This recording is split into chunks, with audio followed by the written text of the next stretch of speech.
Shalom, apa kabarnya saudaraku sekalian? Kiranya kasih Tuhan Yesus menyertai kita. Sebelum kita menyambut sapaan firman Tuhan, marilah kita saat teduh sejenak.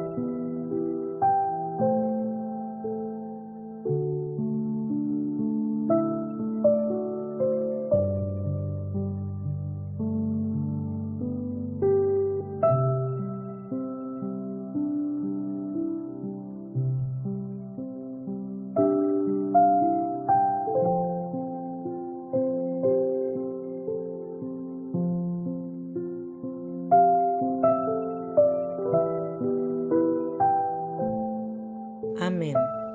Sapaan firman Tuhan untuk kita hari ini tertulis dalam kitab Markus 14 ayat yang ke-24.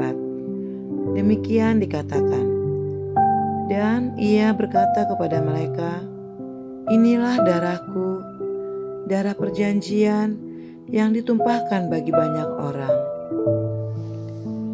Tubuh dan darah Yesus.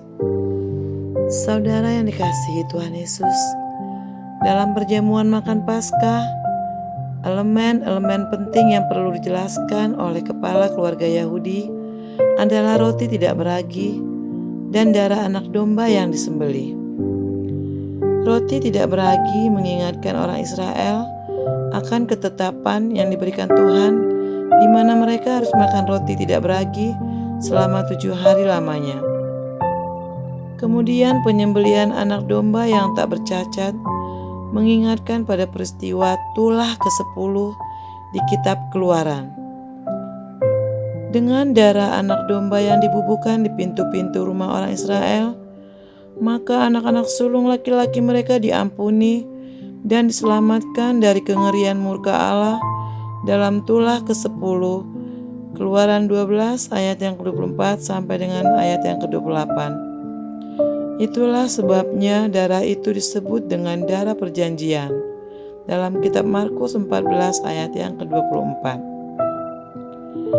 Pada nas ini, Yesus bukan hanya menjelaskan makna dari tubuh dan darah anak domba yang disembelih, tetapi juga menunjuk kepada dirinya. Roti tidak beragi menjadi lambang tubuh Kristus yang dikorbankan bagi manusia berdosa.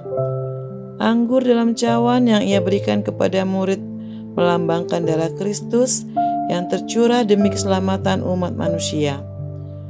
Kata tubuhku dan darahku itu juga mempertegas kematian seperti apa yang akan ia alami, yaitu kematian dalam penderitaan pengorbanan.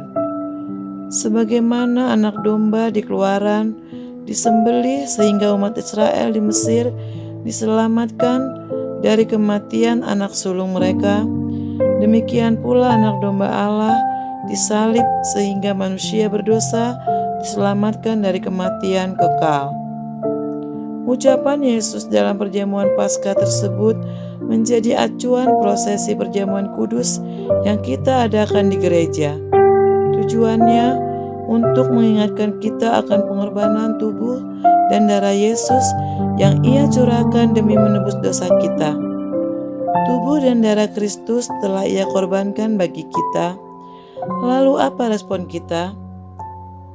Kiranya bukan hanya pada momen perjamuan kudus kita mengenang kematian dan pengorbanannya di kayu salib. Biarlah di sepanjang hidup kita senantiasa mengenang cinta kasih dan pengorbanan Kristus untuk keselamatan bagi setiap orang yang percaya. Amin.